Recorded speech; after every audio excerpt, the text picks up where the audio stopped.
Hi, so this is the last video in a little series about the Zyklus Midi Performance System. In this final one, what we thought we'd do is talk a bit about the history of the Zyklus machine and of Zyklus, the company, and also just mention one or two ideas that Bill and I had for things we would love to have developed in the Zyklus, which we weren't able to, but maybe they're still valid, maybe somebody else would like to pick up on these and do that. Bill didn't want to appear on this video, but instead I have with me an old friend of ours, Eric Crockart, who Bill and Eric and I used to play in a band together many moons ago. And Eric's an ex-BBC reporter, and so what I asked him to do is to come and interview me on this and ask questions to help me go through this and just talk about the history and about where the Zyklus ideas might go in future. And I see, Pete, that you've actually got an old Zyklus t-shirt. Where did you dig that up from? Yeah, it's amazing. I can still get into it, isn't it? 30 years on. Yeah, this is one of the original Zyklus t-shirts. I can't even remember how many of them we made. There's still a few of them around. Well, to cut to the chase, how did the idea for the Zyklus MPS come about? Well, the MIDI spec came out, I think it was around about 1982. So that was the first time that you could connect synthesizers together and connect sequences to other synths. And at the time, I had one of the Syncler computers, I think called the Syncler QL, and there was no MIDI interface for it. So I found I was working as a hardware engineer, so I found myself building my own interface for it. Then began to think about software to build on top of that, sequencers, etc. Got together with a couple of guys, my old buddy Bill Marshall and another guy called Ian Maxwell that we used to play in a band together. You know Ian as well. We used to play together in the band. And began to develop some software, some sequencing software. And then Bill went around a bunch of studios in London and found that people weren't at that time ready to use computers in the studio. They wanted dedicated hardware. There were very expensive sequencers on the market. I think Yamaha had a £2,000 sequencer. So we said, okay, instead let's do a hardware dedicated sequencer, because that seemed to be a better market to go into. In the long run, I'm not sure that was true. I think perhaps we might have been better to stick with software, but that's how it appeared at that time. And we did a much more interactive sequencer compared to the ones that were around at that. So the ideas just grew and grew, really, did they? Yeah, I mean, exactly. We sort of started from this idea of let's take little musical fragments and how could you put them together. And then at one point we had the idea of, hey, let's trigger not just from the front panel, but from the external keyboard. And, exactly, the ideas just kind of grew from that point. So it wasn't like a MIDI recorder as such then? Exactly. And the other sequencers around at that time really were. They were more like just ways of putting down the music in one fixed final form, as if you knew in advance exactly what you wanted to do. And our feeling was, as musicians, you often don't know exactly what you want to do. You've kind of got bits of ideas and you're not quite sure how to put them all together. So let's have a machine that encourages experimentation, and also one that in live performance would give you much more flexibility. You're not just playing back a fixed recording, but you're able to have some pre-recorded pieces that you can then trigger at different points. And if you trigger a backing and the guitarist wants to do a 20-minute solo, you can let that happen. And when you're fed up with the solo, you can trigger the next bit and move on to the next section of the piece. So that kind of flexibility both in the studio and also live. So it was music technology for musicians rather than music technology for technicians. Yeah, that's one way to look at it. We as musicians, it was kind of the thing that we wanted to have, to play around with music in our particular way. And maybe not for all musicians. I think some musicians didn't take to this, wanted more like the conventional sequencer, but then there were musicians who absolutely loved this approach. So who was behind the concept of the actual Zyklus MPS then? The actual concept? Well, so Bill and I were the ones absolutely from the beginning really come out with the core concepts of the Zyklus, this interactive sequencing. Then we brought in a guy who previously had been my boss in a software company, Mair, very experienced software developer and with much more management experience than either of us. And he came in to join us. The three of us put together a proposal to raise venture capital and to start the company Zyklus. And there were other people, I think, involved later on, weren't there? Yeah, well, we had a few people that started. We had, any startup has allies. We got some great help from Sound on Sound covered us, and they were very supportive. We had there was a guy called Carl Dolgan, a guy from New York City. He was with us and was helping with some of our marketing at one point. The producer John Walters formed a band with 3 Zykluses, and he was a great supporter. And we just had, you know, lots of allies as we went along. Peter Buick, a guy who was selling music tech gear in London, and he was a big supporter and helped us just get traction, get known. And you mentioned the venture capital. Was there a specific person that was involved with that? Absolutely. So yeah, we got investment from Gresham House, and the key guy there who made the decision was a gentleman called Fred Sterling, and he made the wonderful decision to invest and to help us get started. Not as it turned out, not a great investment decision, but great. Not in terms of return. I mean, the company was not highly successful, but that was the capital that enabled us to get going. So a big thanks to Fred Sterling for backing us. Now, you've already mentioned your partner in Zyklus crime, so to speak, Bill Marshall, and I have explained obviously that he doesn't want to appear in this video, but can you just explain what his contribution to this video series has been? Yeah, exactly. So Bill's been very involved in this video, and he did the music that we used for the demos in the other videos. He also did a little. The Zykluses, amazingly, they pretty much all still work, all the ones I'm aware of, but the displays have faded. So he fitted in this nice new bright yellow display into this unit. Now, how many Zykluses were actually built? 60 were built, and about 40 were shipped. I have no idea where the other 20 are. They may be in the deep recesses of a warehouse somewhere in the world. I have no idea. Or landfill, perhaps. That's painful to think about. Let's hope not. Let's hope it'd be nice if they gone to somebody who would enjoy them, but who knows, perhaps. Who used the Zyklus? Well, a number of people, including some famous people. The first one was quite dramatic. We were a few months away from finishing it, and we got a call from Vangelis, from the musician Vangelis.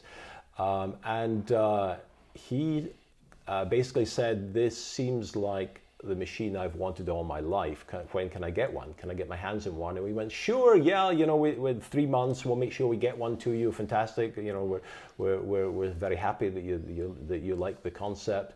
And he said, "No, I've got a concert at the Acropolis in 2 weeks' time in front of 7,000 people, and I want to use it there." And we went, "What?" But we pulled all the stops out. Bill went out to Athens with a prototype unit and sort of put it in front of Vangelis and said, "Now be careful what you do here. You can press this key and this key, but don't press that one or it'll crash." And I believe the first time he touched it, it crashed instantly. But, you know, we got past that. And so he used it in front in this concert in front of a large audience. And then later... Can I just interrupt there? How did Vangelis actually find out about the Zyklus in the first place? You know, I have no idea. I think we did get coverage in Sound on Sound and a couple of other magazines. What were they called? I think there was one called Electronics and Music Maker or something at that time. And I think he probably read about it somewhere there, or perhaps one of the guys who works on his team noticed the article and brought it to his attention. Anyway, he successfully used it with the caveats about it possibly crashing because it was a prototype model. Yeah. But other musicians went on to experiment with it, didn't they? So we had units with Rupert Hine, the producer Rupert Hine, the Manfred Mann at one point. He was using one for a while. Alan Parsons. We passed one to Alan Parsons. I'm not sure what these guys did with them, but they quite a number of these guys had machines. And then really by far the most extensive user of it was the producer John Walters, who formed a band with 3 Zykluses. I think they called it an electronic jazz orchestra, with other musicians. I think Warren Greaveson, Neil Ardley, and the trumpeter Ian Carr. They formed this band, which they called the Zyklus Band, with using 3 Zykluses live. So yeah, that was the most dramatic use of the Zyklus. What would you describe as the influence of the Zyklus? Well, so this thing of triggering off MIDI sequences independently of each other, asynchronously, if you will. In some ways is akin to what happens in what are now called launch pads. And a couple of people have said to me we were kind of the early sort of precursor of launch pads. Of course, launch pads, you're also often, you're more typically triggering audio. You may be triggering MIDI, but more typically audio. But launch pads, I mean the sort of 8x8 matrices of buttons that, for example, people use with tend to use with Ableton Live. Yeah, you're using it in a generic sense, because I think there is an actual product called the Launchpad, but you're speaking in a more general sense. Well, yeah, I'm using it in the general sense of basically a set of buttons where you trigger off sequences, fragments of audio, etc. So in some ways a bit of a precursor of that. I think that's probably the main influence that we had on this. Perhaps a thing of one thing that hasn't been much followed up on is this thing of triggering off from a keyboard. People do it with samples, but triggering off MIDI sequences from a keyboard with multiple transpositions. I actually think that's something perhaps which has not yet had a big influence, but I think it has a lot of potential. So is there anything on the market at the moment that does what the Zyklus was doing 30 odd years ago? Not really. Not with not particularly with this thing of triggering at different pitches and firing off sequences triggered from an external keyboard. But there are some limitations, and I think you've spoken to me in the past about some oversights that you feel you made when you designed this, because there was only one model ever created. I mean, this is it, essentially. This is it, yeah, exactly. I mean, of course, we would ideally have liked to have carried on and developed further versions of it, but the company, basically, it was too much of a niche product, too expensive. And actually, part of the problem we hit was that computers did start to be used in studios, and we had this very expensive item at the time when people were beginning to use studios and buy software at a fraction of the price. So we essentially ran out of money and weren't able to carry on to create later versions. But yeah, there's many ideas that we had and have had since about things that would be great to do. I mean, one of the key ones I think is, at the moment when you trigger off from different notes, it's a literal transposition. It just moves the thing up. So that means if you've got a sequence in C major and you hit it from a C, and then you also hit it from an E, you've got something in C major and E major at the same time, and so you get, it's a clash. You've got bitonality, if you like. One of the things that I would like to have been able to do is to have had sometimes called a diatonic transposition, where you simply move it up certain notes. If you trigger from C and E, it has something happening in thirds, but still in C major, constrained to C major. So generally constraining the pitch to a pitch subset. That's the sort of generalization of that principle. You say, here's a scale or here's a chord, every note that transpose, but force every note into this template of C major, for example. That's one of the developments I would have wanted to make. It seems from what you're saying that you were definitely ahead of your time at the time that the Zyklus was invented by you and Bill and the others involved in the 1980s. But in a sense, from what you're saying, it sounds as though you're still ahead of the time. Yeah, I don't know. I mean, of course, from a business point of view, I mean, since then I've gone on to do businesses myself, and I realized that one of the worst mistakes you could make as a business person is to be ahead of your time, It's sometimes worse than being behind the time. I don't know. I mean, there's also this question of to what extent are you doing things that are ahead of your time, and to what extent are you just doing eccentric things that not many people want? There's always a tension in that. And undoubtedly, some of the things we did in the Zyklus were, minority tastes, if you like. That, John Walters, for example, and his group, they loved the sort of stuff we did, but many musicians said, no, this is not quite for me. I'd rather have a more conventional product. Do you think that there are features of the Zyklus that others could pick up on even today, things that no one is yet doing right, for want of a better word? Well, I do think some of this triggering from the external keyboard is one of the areas which I think could be extended a lot. One of the very general things too is not just forcing, for example, diatonic transposition, but being able to having things which don't just repeat over and over again, literally repeat, but where there's constant variation. And there's beginning to be more work now in interesting algorithmic music. Brian Eno, for example, is doing algorithmic music products.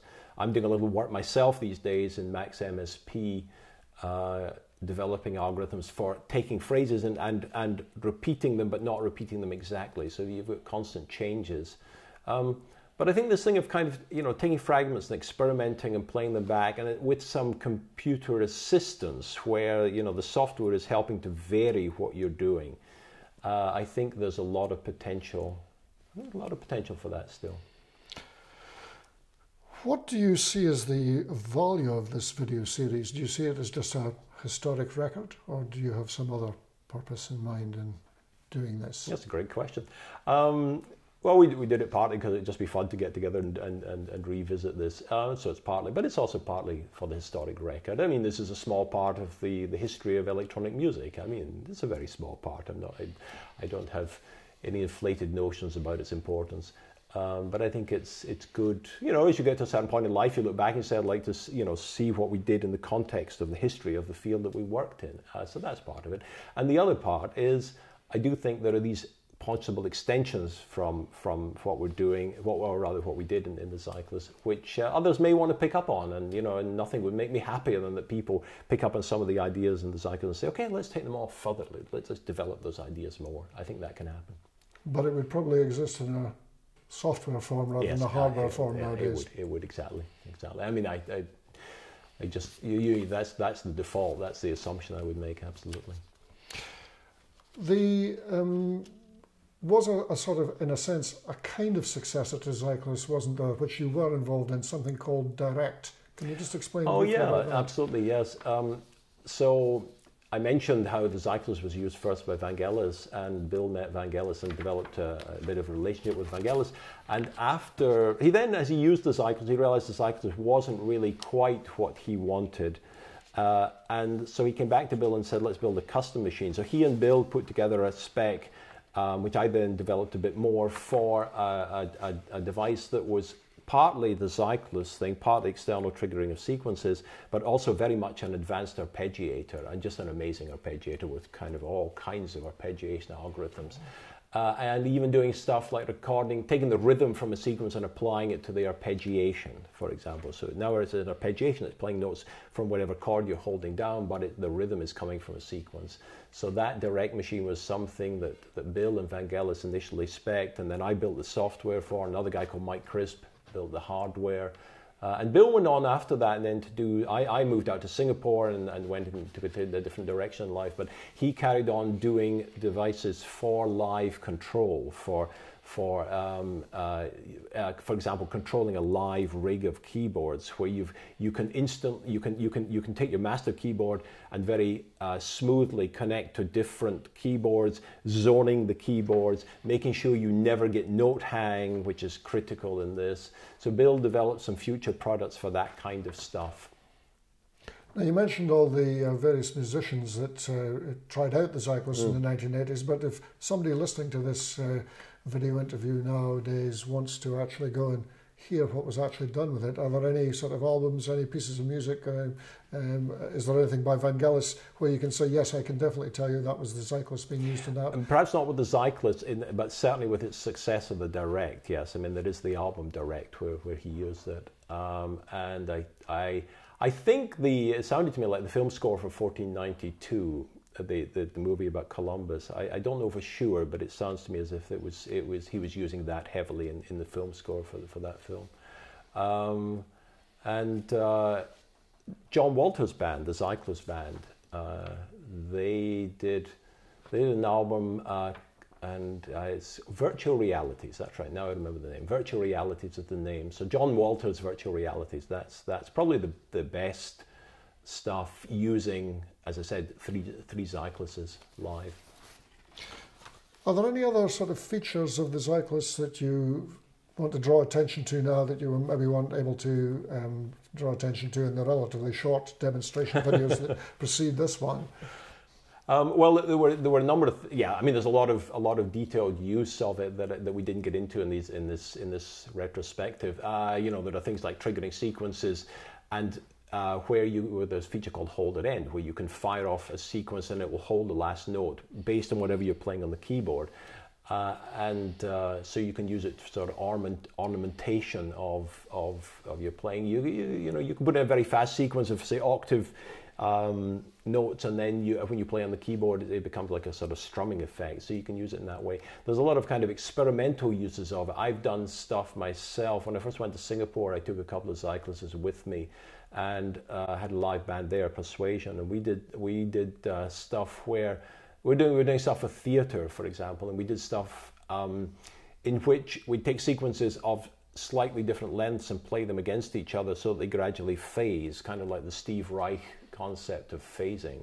So that you know, there's experimental uses, and then of course, as I mentioned, the thing of using it as a controller for live rigs with lots of keyboards. Not something I've done a lot in, but Bill did quite a lot more in that. So would you like now to sum up what doing this project 30 odd years on from the creation of the Zyklus has been like for you? Yeah, I mean, it's been fun. It's strange coming back and revisiting this. I mean, especially as I haven't touched the Zyklus in the last about 20 years now, maybe more than 20 years. So it was quite funny coming back to it. And I think Bill had this particular unit stuck down the end of his bed or something. Something like that. I think it was tucked under the bed somewhere. Yeah, that explains the dust in it, right? And you know, it's funny using it because, of course, in some ways it's so primitive compared to what we used to today. And then in other ways, I think, well, that was actually quite cool. There are some things that are one or two things that I do miss about the Zyklus, things that are fun that you don't really find in other products. And in terms of doing this video, the idea is, as a partly to record the history, but also just to inspire people and really as a little thanks, also to all the people that helped us along the way. A big thanks to Fred Sterling, who invested in Muvi, and all the allies we had along the way. Joe Walters, Vangelis for first using it live, and really to everyone who helped us. It was a great journey, and it was fun, and it's nice to kind of recognize that 30 years on. And I think there is still maybe a bit of a hardcore Zyklus community out there. There are still a few people using it, absolutely. I'm just stunned. I mean, I designed the hardware for this. I did the circuit design and all that stuff. I did things like in the cartridges, I looked at the spec and decided maybe instead of one lithium battery, we should put in two, just in case it runs out after 20 years. Here we are 30 years later. And by the way, I have about 9 of these cartridges, and they all still work, and they all still have the data in them. So I'm stunned that the machines still work, and even more stunned that there are still a few people in the world who are using them and love the machine. That's kind of amazing. Pete, thank you very much indeed. Thank you, Eric. Thank you very much.